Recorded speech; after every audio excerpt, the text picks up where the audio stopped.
That's EcoClean. Welcome all to the studios of iRadio. Thank you. Thank you for having us. Thank you so much, James. To kick start with, I would like to invite Alice. Briefly, let us know what is EcoClean, a company. Thank you for having me on this show. EcoClean, it's called EcoClean Environmental Services and Consulting. So we do have two arms. One arm is we do a lot of environmental consulting within South Sudan. But another thing we're known for is waste management. So we are a waste management company. We are in 3 different sectors outside Juba. And in partnership with Tearfund, we are in coordination to establish the first waste recycling facility in South Sudan. And we're working a lot in advocating for the right of the informal waste pickers. All right. Over to you, Charles, now to that's our talking point right here. When we talked of that's waste pickers, what are we talking about right here? Thank you very much, James, and greetings to the listeners of iRadio.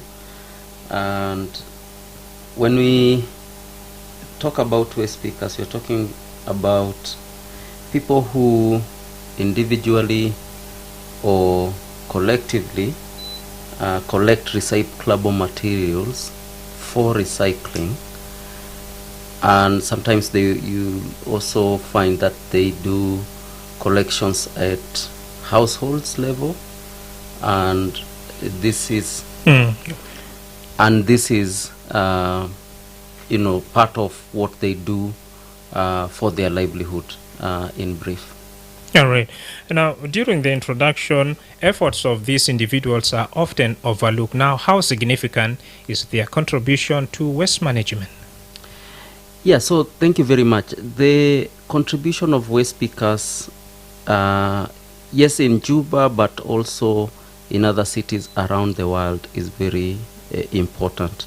And some of that include providing an environmental protection service, where if they were not collecting the materials which they were collecting, then they will have a lot of plastics lying around. But the waste pickers collect those and they put them through the circular value chain. Also, they provide a public health service, and we talk about some of the materials going into dump sites, but waste pickers are responsible for actually reducing the amount of garbage or waste that is at the landfill by taking that through what we call circular economy, where the materials can actually be reused in manufacturing of other new products. Now over to Alice with your interaction, more especially with these tremendous individual. Can you provide an understanding of waste speakers, and in particularly in Juba, and some of the challenges they equally faced? Yeah, thank you for the question. So in the context of Juba, unlike let's talk about Uganda and Kenya, our neighboring county, that you find that anything called recyclable, it's very much of a high value.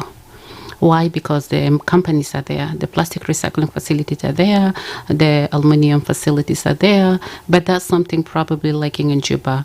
So in Juba, you'll find there is a lot of waste pickers, especially when you go to the dumping site, that they are collecting this material. When we hear about recyclable item in context of Juba, a lot of them is about scrap metals. We know that scrap metals is worth the value of something, because you can see that I can collect it, I can sell it. But when it comes to plastic in Juba, there's still no value for it, because the companies who are buying are not there. But if you go to Uganda and Kenya, you will never find plastic, you will never find cardboards, you will never find any aluminum cans, because those are worth values. There is a value, like we say that waste is gold, waste is money. But in Juba, we see it in the other way. So you'll find when you go to the dumping site right now, the conditions of where the waste pickers are, the informal sector. So now I'm not talking about the formal sectors who are working for Juba City Council, who are in the trucks, but we're talking about the informal waste pickers. If you've never been to the dumping site, in either of the two dumping sites, you'll find there thousands of pickers, or some people call them scavengers because they're taking things from there. But there's so many of them, but they're collecting something worth of a value. It might be scrap metals, it could be plastic. And a lot of the time you'll find that the prices is either very low, so they're not earning anything out of it. If you want to sell here in South Sudan, at least in the dumping site, a kg of plastic for some of the companies about 300 SSP, and it takes 3-4 sacks to fill a kg, especially when it comes to PET. So you'll find that there's a lot of challenges they're facing. The rights is not advocated for. The prices of what they're selling is not advocated for. PPE, where they are and what they're collecting, and the standards is where they are. I've taken some people and they just end up crying because you cannot believe to see so many people actually live there, and not everybody doesn't. It's not by choice, right? But you want to earn something. All of us are looking for a job. All of us are looking for a way to bring an income. So what we're trying to say, how do you advocate for these guys? Because they're very important. They're very, very important, especially in the other countries where we know waste is gold. Everything can be picked. Cardboards can be recycled, and some of those things, how do we advocate for them? How do we acknowledge that the work they're doing is really, really important? And how do we support them so they become like waste pickers in Kenya and Uganda, who have rights and who have their prices and able to earn an income and able to stand up and say, hey, I'm a waste picker and I'm feeding my kids and sending them to school with what I'm working for, and this is the goal we really want to see in South Sudan. Yeah, thank you.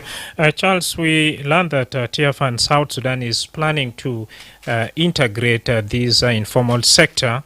And what are some of the, benefit of integrating these waste speakers into that formal recycling system?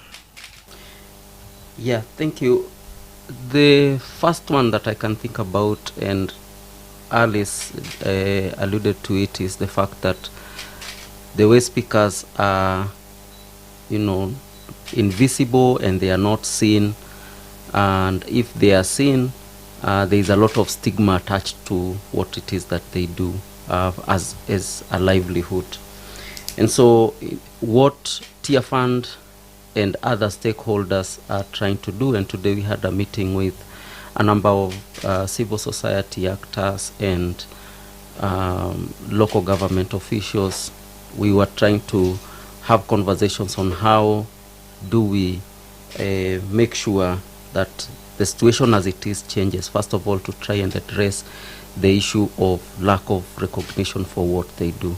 Because if we understand that they make a significant contribution to the environment and to public health, then we start to shift how we look at them, even when you see them on the road, in terms of, and I'm saying this because even in Nairobi, we still have long ways to go. It's still work in progress, but we need to start to see waste pickers as people who are making a significant contribution and recognize them for that.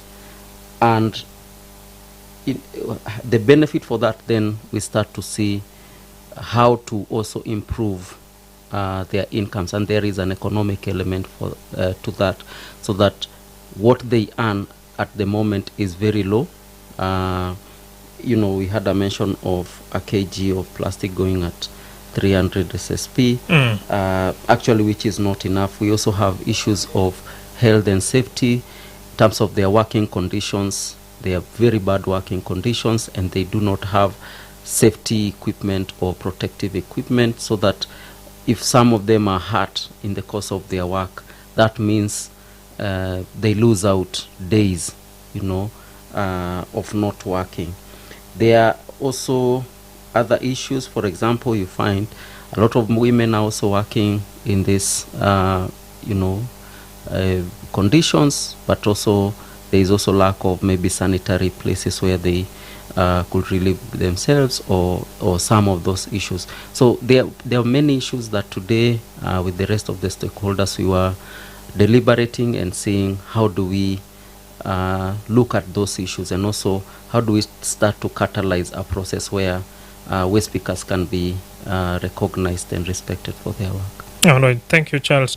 And now, Alice, earlier on you said, for example, if you move to Kenya, you'll find there's a organized group or a sector that knows how to manage themselves. Now, at the end of the day, the result is we'll have a clean city. Now, considering this particular Kenya as an example, how have West speakers organized themselves there, and what lesson can South Sudan as its counterpart learn from it elsewhere?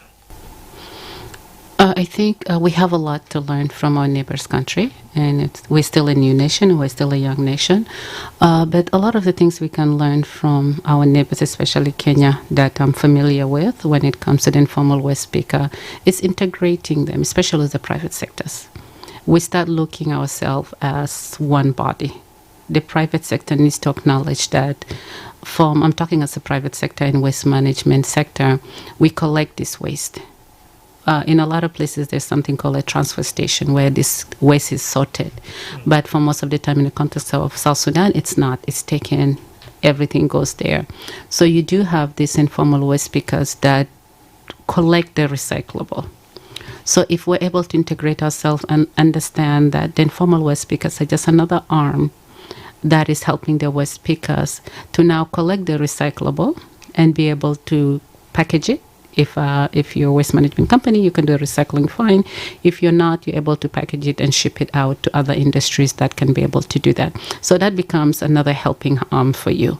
They're able to pick their recyclable item, which you can't, because your work is collect, dispose as quick as possible. Many trips equals to more money for a company. So that becomes like another working arm that now collects the recyclable for you. You're able to buy it at a reasonable price. You're giving them a livelihood, and you're able to support each other and able to earn another money. Because in waste management, we say money is not in collection and disposal, it's what you do with the waste. And the only way you're going to do anything with the waste is working with this informal waste because they are the one collecting it, picking it, and putting it. So if you want a certain item, if you're only collecting hard plastic, what we call PHD or PET soft plastic or aluminum cans or whatever, you can work with them and tell them exactly what is it that you want, and they're able to collect it. You're able to pay them a reasonable pay. Work with them to get their benefits, to get their PPEs and those things, and it's a win-win for both sectors. So those are the lessons you'll find in Kenya, that they advocate for their rights. They're in groups, they're in association, because alone you can't do anything. But once you're in group, you're in association, and they reach out to their government, they advocate for their rights, and they have those legal frameworks that really help them govern them and work. And their work is recognized. Very proud of what they do. And this is a long way for us, but it's a way for us to work towards it. That we start acknowledging, we take the stigma that goes away from what a waste speaker is. Tabes haja wasaka, they needs to go away, but we need to look at it. Dema wasaka, it's money.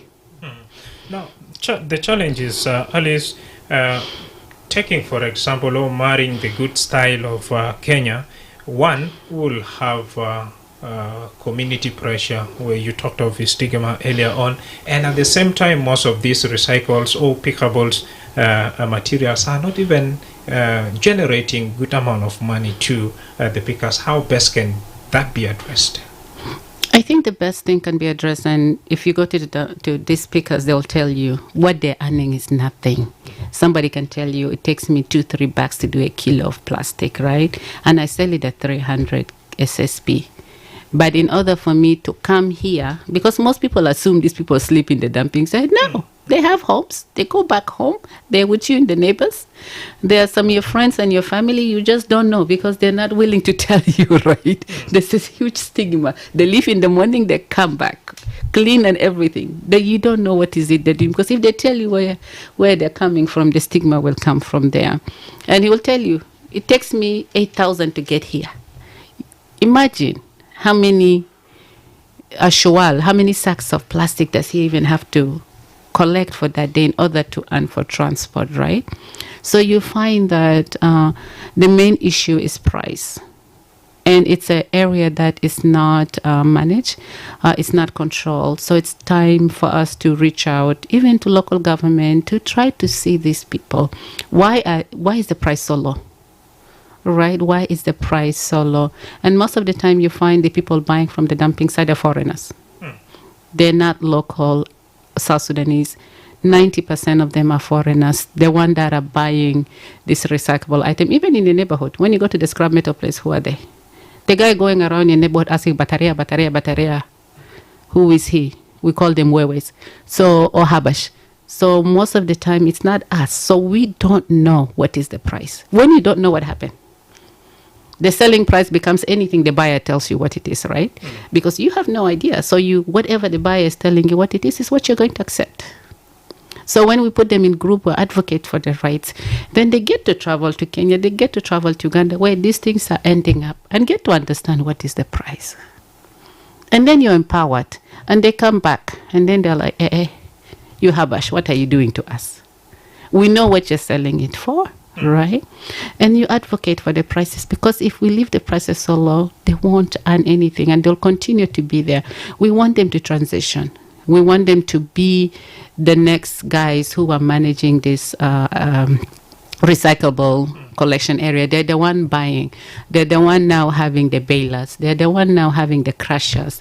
They're the one that have sectioned a place because they have grown from there to be the managers, but not to continue selling it to the foreigners and have no idea what is the price. Because for us, we're like, they wasaka, of no value, right? We haven't understood that waste is value, waste is money.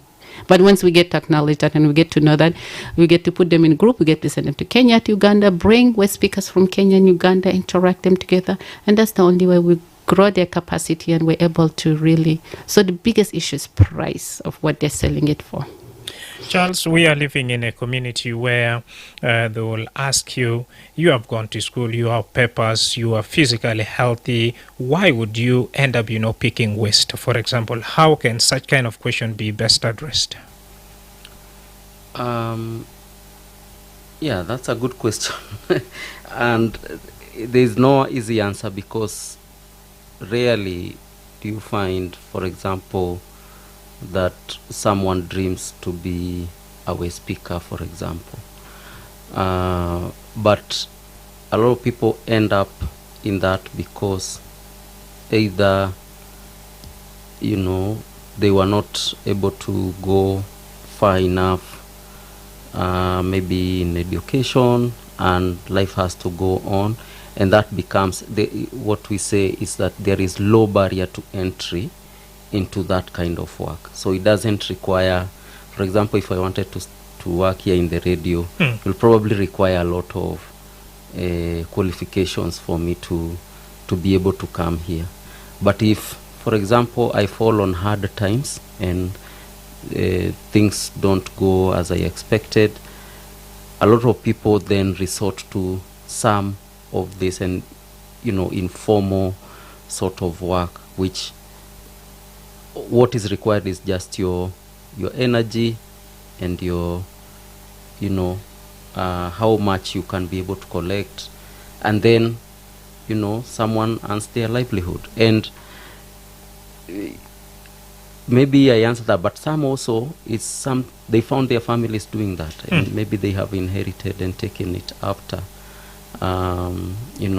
so there are many reasons why we're speakers, and I believe that sometimes in the future, Alice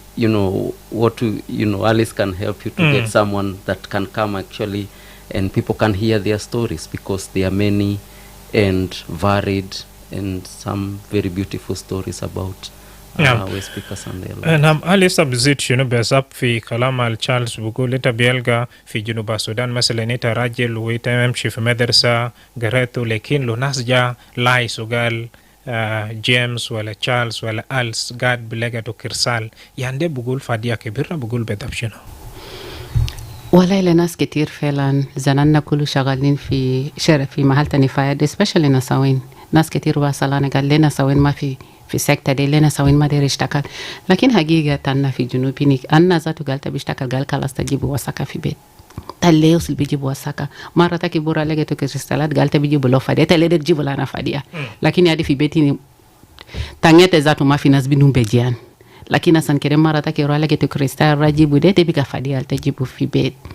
So lanna biga we der kenan na limu kenan na rogali shokol tani faya de kano legeto kristallat kano shunu de shokol zolal kan zatu galbi leget ni faya to lebi shakal manifad magalo tabafin wasaka tabi bere du nedif ita berija fi bed so de haja almuhima alnazera mul de wordilo mon hajat albihammi mon nas glofat nas shunu kida ashan nas biga bayinu kaman galifini fi himam fi jisim because alanna bayinu de zol bidun sifinja zol sekerana jeto bi arfa wasake ni buwage ni ba mulizede so sural body lanna galina shakalin fine fayde mon zat wasaka ze wasaka de so de hajal ketir der kede gero وده حاجة الكتير كان الناس بيجا جاشيلو قالي فيني ده كاريا ده ambition كمان في ناس تانين بعد مرات بيلقوا نفسها تكي في مستوى ده لكن في ناس القرر إيالهم بيجا تالا مليونيرز قالي ده next مليونيرز ده في ويست وساكا دي ذاتي بيكوتو ناس بيعملوا بيندو قروش فوقو لكن ناس ما باينو قالي فيني ناس تا وساكا دي فعلا بيكون مليونيرز لكن كان وساكا دي لقيتو ما فاجة تاني وساكا كان في كينيا na cardboard ze bishilu fi recycling plastic de bishilu aluminium de bishilu kursi de alsera kasoro de bishilu malaga alzatu kasoro de bura amulutani bratala malaga tani and kaman fi zaman de tabayinu companies ketir kalamta recycling de biga muhim shadid because global warming watabita la sokon shadid so hajat de kan kutu fi falatanak begin 250 years might decompose. So the whole world bigger they're really moving to the environmental compliance and the awareness for the environment. So muhim shedita lanna bahinu gali de shokol al kois kamanal zol back there jibu gurush fi ben. Now, Charles, we learned that Tearfund South Sudan wants to integrate this informal sector to formal. Now, what are the main handles to successfully integrating these waste pickers? Yeah, and maybe also Alice will speak into that. So one of the thing is that for a long time they have worked just by themselves. So they're working individually. Like Alice mentioned, is that they don't have a sense of how much this should be. So whatever they are told, the prices that's what they follow. So first of all, there is need to sensitize them and actually just help them to see the importance of what they do, because a lot of the hurdle can be, comes external, but there is also just the internal for them to realize that what they do is not shameful. It is a source of livelihood. They are doing honest work. So for them just to be able to build that level of self-esteem to accept that this is what I have chosen as work and it is respectful and it should be respected. So there is a lot of internal work that ought to be done. And a second level that we think that will be important is to support them to organize themselves in terms of them understanding and organizing, coming together, forming groups, and from that point then they start knowing that these are the issues we would like to address, and from that then you'll start seeing if they are able to organize themselves, then even policymakers start to recognize them and they can actually be in spaces where policies are being made. So the thing is to actually remove them from being invisible and giving them space at the table where decisions are made which affect their work, so when Juba City, for example, is thinking about what we are going to do in waste management, a lot of the times we are thinking infrastructure, the trucks we will get, or the compactors that we will get, very investment heavy considerations, but sometimes we do not see the humans behind that work. So there is a lot of awareness creation that need to be done in order to be able to achieve that. نعم لسه بزيد في حاجة تاني طبعا منظمة بتاع Tearfund شيلو قرار ولا رأي عشان كيف يقدم بارو مناصل بذات قاعد بيشيلوا وساخة، لكن انت متأكد ياتو تحديات اللي بيقدر يلقى من فيسيكا برضو. Charles Kelim Pelangali Tearfund Felan Shilu decisional Monder in power واشتغل مع informal sectors البلغته كريستالات الما مون ما بي legal acknowledgement ده. So شغل المون برا اشتغل ده فعلا بيشتغل مع other private sectors مع عنا ما في companies تانين and other groups المون بيريتش كيف لجم للناس اللي بيشتغل ناك ده ومون بيمباور مون كيف أصلا مون بعرف قال مون ده شغل مون بيكتو مون كيف في groups أصلا إذا لو كلم قال لي فيني so government وفي ناس تانين كمان back there recognize مون because مون ما براو West speakers actually there's an international alliance always fita Kenya fita Uganda fita ajere lakini fi South Sudan umon ma registered umon ma formal kida ma fi group so umon bu ishtakal momon asan umon bi recognized but untomon mon bi kun groups asan kaman umon bi ga biligo lesson nan fitanin bora fi Kenya fitanin bora fi Uganda fitanin bora Japan almuhim mon bi ga be part of that international alliance of West speakers, which is very important when we can recognize. So bika man anna shereka dan ma bika bas kabas mon fi dumping side kan na bije biaja mon bike lan kan na ko to seral kida na ma bag de to sumon because asa mon bika aro poshin mon aro fo gali aje de bibiu beka kan ta der ko to gali transport binili le Kenya mon indo nasal worilo mon costa transport deshuno so zaman da kala so mon fata ena to mon fata mon aro fo tusu to mon alba mulede ma shereka de biga ma bikon fi yalo mon back there wo give kaman gowi mon kaman zo kelim gali mon bikutu mon fi group mon be recognize them mon bisadu mon zagul journalist abigum journal bili sabide sabitu bodilo ajere kedodo rumola de kano biga kebir biga bidoru biga bijerede yalo mon biga bo give parao lakin mon bi bade de Tearfund bilemes gobdu monini asan kede mon raba kaman ze yalo mon ishtakal mon fi Uganda fi Kenya fi mahala taninde fi jua hela be zatana bielga kaman malumat gal fi malaga boduru ko joron wita bielga kaman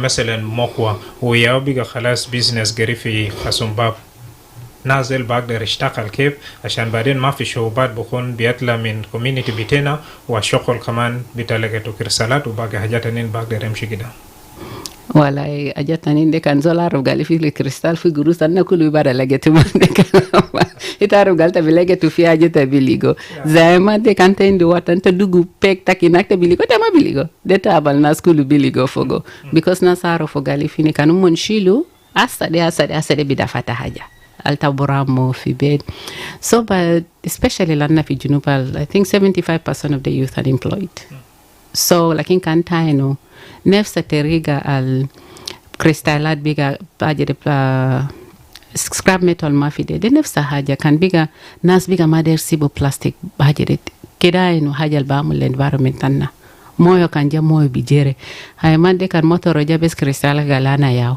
takanani river tanna besumoni ya bijere lakin kede imagine mahala albiga ajade bibiu ajade biga mabisi bujere jere iya zol bigob du to fi den takon kan fi bas iya zol de rasor bo mo de rosulu bet ko to fog mabijada min arabia mashi so de hajal felander kenna wasulu fogo we hope with EcoClean and Tearfund kan nabiga bi ko to ajere recycling facility ladi bidaya sena deo sena aljai kida at least an nabiga bayan fi share changes albiga nas PPU min hilla wa hajat kida because asada albibi de tabligo ketire fi dumping site aljama de bilegeto yala PPU lakin fi hilla wa hajat kida lisa. Yeah. Charles, what do you have to add in regards to how can private sector benefit from collaborating with the Waste Pickers in Recycling initiative? Thank you very much, and there will be a lot of benefits.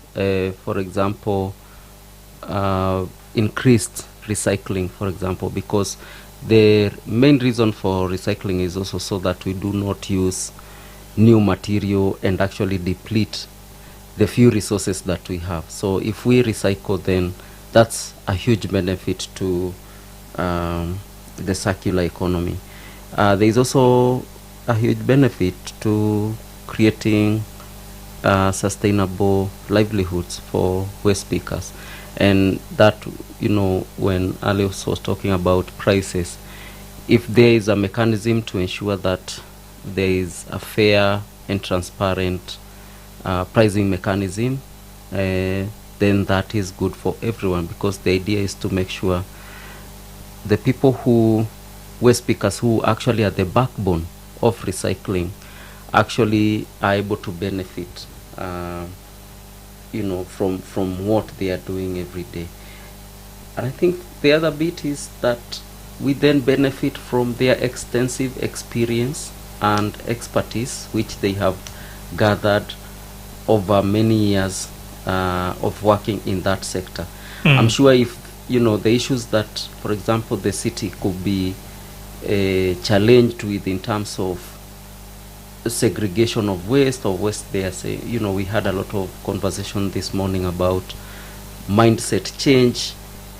How about if we think that actually waste pickers can be part of providing some of those solutions, and we can work with private sector to sensitize and create awareness in communities, because it also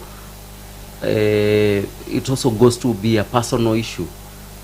As a person, what do you think about the waste that you generate? Do you know where it goes? Do you know who picks it, for example? Then that can have massive impact, I believe. Sure. And before you came here, we learned that also you attended a stakeholders meeting. Now, apart from maybe creating more awareness, what other specific action can relevant government institutions and local authority embark on? Yeah, so this morning we had a multi-stakeholder meeting today, and we met with a number of civil society actors, local government as well, and we were just deliberating on the question of what can be done, especially to have what can be seen as an inclusive recycling and waste management. In what does it take to have an inclusive waste management and recycling here in Juba? And we were addressing those questions, and part of it was to try and help the group to see the importance of the waste pickers and their contributions to having a cleaner environment, and also to their contributions and to public health and environmental protection. And that formed a really good base to now the city even starting to think, despite all these issues, there is something that we can do as a group here.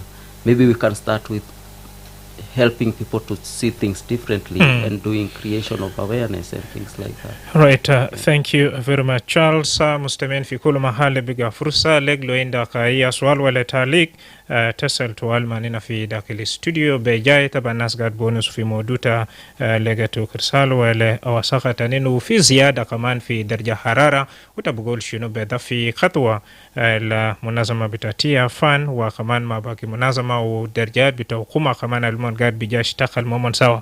بعد فاصلة توالي كن مانينا في برنامج Baghdad Diamond Wenisu ma iRadio ala nimrata telefon 0911-986-986 au itabi reselu risala ala nimra 0913-986-986.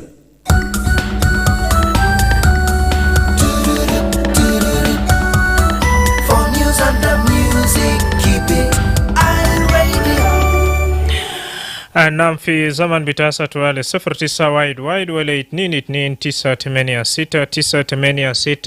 في سؤال الخاص لديوف بتاعي في داخل الاستوديو تبيلغا في ألم قاقول، وكمان ألس ودي مثال ويتمشي في كينيا يتما بيقدر يلغا كرسال والوساقة في شاريا، ودي كمان نفسه خطوة درجبه في الداخل جنوب السودان. تبقول شنو في خطوة دي في 09 وايد ولا 2-2-9-86-9-86. We have a comment from that Facebook page. Duad is saying, thanks for the update. Joseph, thank you for watching this program live from Northern Bar Al-Kazal State. First caller, iRadio. Hello, iRadio. Naam. Ita gwarsu maboyo mugara tanzara bejan. Marhab. Ita ilo shukran le diuf tanna fi studio. Mon kana mon city tanna zede be kun kwes. Lano ita zat kana sa ana gon de city ta Juba de ya dore fugo zatu de ya pera shem. Ita bilgo yan wasaka gishilu ku bu fisika. Zef tijata shariye tijata yani mal dagde wande mal kusha ita zat kan yoro min tarafsika yani riya mal zatu de bara giji bayan le nas kalam an nas tolerance mi gija ketira mina jande so man kan jibu plan de o ko yala sinder kele kuna kele kun serious because ana ainu kalama de bonsu de ba bitimu sharen kalam de burawaga so shukran no man sermu ji bara mi de kele medi ga city tanna ya kunna di shukran jazilan ay radio Madrama James Joseph Konye ana tiri yuta na kusudia wana rahi da kaman dipi kana alijale na ini asinda sarale na jatta nagani tajata wasaka tumejina tajua shukran jazilan wala kalanta wasaka leo kwa mbega mushia nano yanna je jilibi nanna vega je na kwepere ke jolo zaro bat na to lakini baro bara gesin wana man mami ken jobi kunne difi gati to lakini Guma bito wala the fire wala the county wala the state wala the capital the Juba South the Juba jere anta biligo wasaka ga sika oti denam nam ni maradi kande bara mon ma da mun gidde ma bara gita na wai lakini mon beano so ko dita tabika na fi shawari de haja la ne jirgin na kedo di firas kana lan musuliya da wasaka mo musuliya ta homa da musuliya ta mana jamaat musuliya da wasaka musuliya lenna na ko han da hakoma al ke jol kambara fi shirka kan bi mo ma jada ke sal jol kambara bi mango ji kana mango ji agenda gro bi ma ara fi ko jol sai bi e dia Madrama James sai bi e o atra bi boto jada bi boto kuru betis bara kulu mo wasaka ta mo ferazel gero fat o ferazel fi nasu ya hakoma nas student sawari yana ngulu de na do na ajere traffic police ale gomon kitir be sika madere ya jere so de azula jere kan da ke mola na ku bin so arabia busuru wasaka fi arabia bigara jere kano mude jinubi kano yani o yani ma haja pesa so hata le na hospital jitu kana le Juba so care capital le Juba de so care akati nita biligo wataka to jodi tiri na be kala so musa de jamin wen Juba ya so care lakini wataka tuma benda utania tani le and then the capital city was why akita biligo country kitira then the capital city ni lakini mo gadi ni bab lakini ndio white lakini magari maintain musa de minwen shukran jazilan Alice wa Khaman Charles fi dakili studio eni ashen ke fi jua boasila vitako na shukran hakuna boy wa Joseph Bardu Nasma Midai Radio Madrama James Ustaz Atolfuk absolutely كيف يا بطل أنا بسلم مستمعين كلهم ومتصلين وإنت مع أزور الكات في الاستوديو. نعم. أول حاجة الليلة ده يوم جميل في العالم لا نساعد مهم ونسأل وساقة ده تابع للفابليك إلف وفابليك إلف لأنه لو أنت أردت خدمة لازم أنت الشغل يكون شغل نظيف عشان أنت تلقى يكون يعني على أول لكن للأسف في المستوى الجنوب السودان ما جوا براو في 10 ولايات و3 إدارات لأنه نرساق ده في ولو كما داير حامل حاجة زول بجيب زول بتاعهم في المال المساقة بقول زول ده شغال معنا يعني الناس حكومة وبعدين لو أنت تلقى ما زول ده ما شغال ما بعرف شغل هلا ني ألاسا في جوبا هنا ده اسمه بتاع جنوب السودان لعندكم زي الناس اللي انت بيشيل الوثائق وتخلي جوبا يكون وسكان ده ورئيس بتاعنا قاعد فوقه وزراء بتاعنا قاعد فوقه حاجات كلهم يعني الناس الدولة الثانيين قاعدين في جوبا وجوبا وسكان انت تمشي جنب المستشفى الكبير المستشفى بتاع حكومية هو المستشفى جوبا نعم. لو انت تمشي في جنب اللوش تلقى وثائق فوقه. نعم. وساد زمن سؤال بتاعك شنو؟ هلا تعملوا كيف عشان يكون جوبا يكون نظيف ويلا ما يكون جوبا براو جوبا عنده حياة كتير hayadel zai gudille gumbo giyada jabal malu intum garin mata tamshi ina ga chani shubal wasagat نعم chani شكرا shubal da shirin mun annas ويلا من القيادة نزل القيادة بتاع الجيش لأنتكم ما تمشي فوق عشان تشيل الوثائق ويلا في حاجة تانية على حاجة تانية ده أنا قاعد نشوف لأن أنتم لازم أنتم تعمل برنامج عشان أنت تجيبوا الكراتين كبار أو البراميل عشان الزول لو عنده حاجة في يده عشان يكون ما بيجده في شعر ساقط تمشي من البرميل ده وخطوه فوقه شكرا عشان أنتم لو جيت عشان أنت تشيل حاجة زي ده لأنتكم ما بتعمل برنامج. شكرا جزيلا أخونا تولفوق وستصل نعم نشيل خطوة ونمشي في فاصل يلا بعدك أنا ليرجع بودي فرصة عشان كيف ديو بتاعي داخل الاستوديو يجوابوا أسئلة بتاعكم. This is iRadio. Welcome back from that break. Our first caller raised a concern that Tearfund came up with a very good initiative of integrating this informal sector to formal, but at the end of the day, implementing some of these good ideas always turns out to be very difficult. What's your take? Let me start with Charles, and then we'll have Alice on board. Thank you, and again also thank you for the caller for that question. The implementation is actually where the real work begins, and what we are acknowledging as Tearfund is that this is not something Tearfund can do alone, and so that's why we are calling upon all stakeholders, and today was just the beginning of the stakeholders that we are thinking about working with, and this is going to need the contribution of everyone.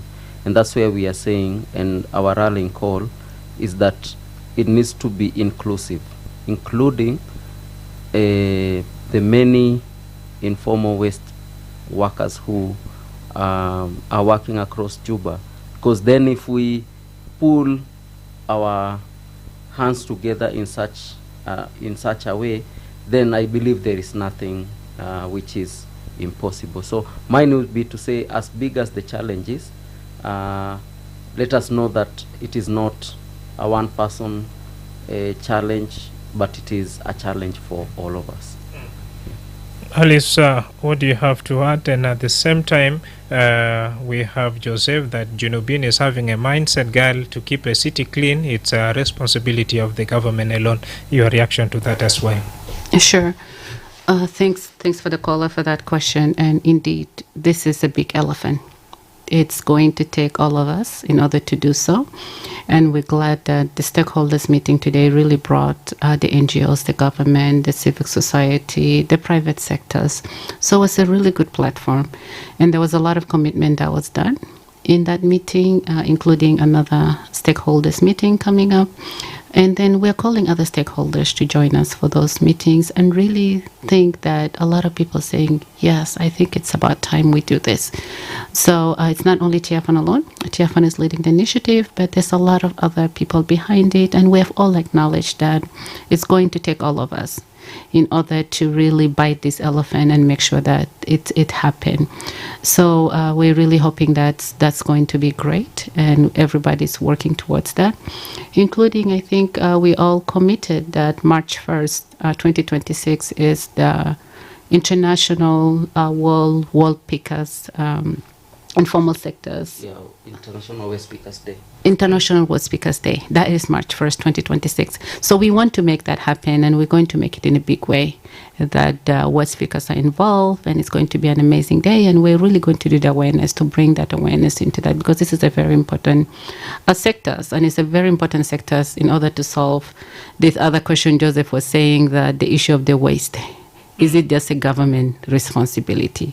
And it's not. I'm going to talk as a waste management company who worked in Kubri Haboba, in Luri Payam. It's not easy. It's not easy. You will pick the waste. By the time you reach to Lemungaba, it's already full. Kubri Haboba is full. Like nothing was done. Like nothing was done. And then everybody's like, my friend. Come trips Roini, right? So there's the issue of waste in South Sudan is a very complex one. Joseph Kelimgali, Juba is okay, like in Malo. Juba is very small. Why is it very dirty? Why is it not being managed? But other issues that happens is that we have poor infrastructure.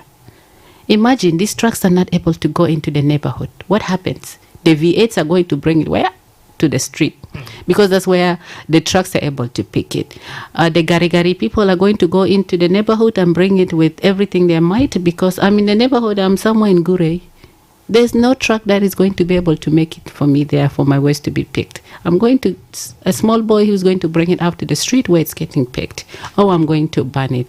So infrastructure is one of the biggest issues that is making it very hard for waste management, especially in South Sudan, because these trucks are not able to reach the people because the roads are really, really, really bad. And another thing people are saying too, why is crystallized everywhere? Why is this plastic? Because we don't have the recycling factories right here in South Sudan. If we're like Kenya, I collect, I walk few minutes, and there are at least 1,000 recycling factories. Then there is a hot cake, right? There is a use for this. But for us in South Sudan, right now, we don't have a single recycling facility in South Sudan. We are working on establishing one.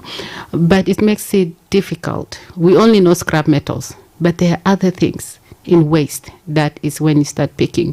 So this is some of the reason why. But once those recycling facilities becomes there, once the private sector starts seeing the role of these informal sectors, and they're able to select it for them and categorizing it, and their job is either to bail it or put it together, then those things becomes of a value.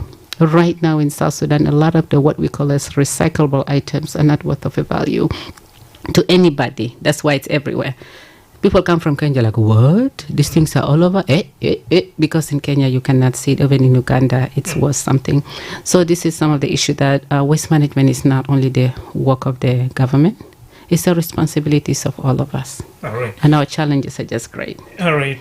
Charles, Joseph said, Tolfuk, that health is wealth. And now at the stakeholders meeting, did you people talk about the health status of these waste pickers, as there's already initiative in plan to integrate this informal sector? For instance, the waste pickers are within the town, they are using their bare hands, no gloves, no gumboot, no what. And this also put their life at risk. What's your take? Yeah, very, very important aspect, that the health and safety of people who are working around waste is very, very important. And first of all is because if they are not using the right equipment for their work, is very likely that they will get injured, and then if they don't get immediate help, then that injury can cause even bigger problems. So there are conversations about how we are going to create the awareness around the need for waste pickers to use personal protective equipment, and also how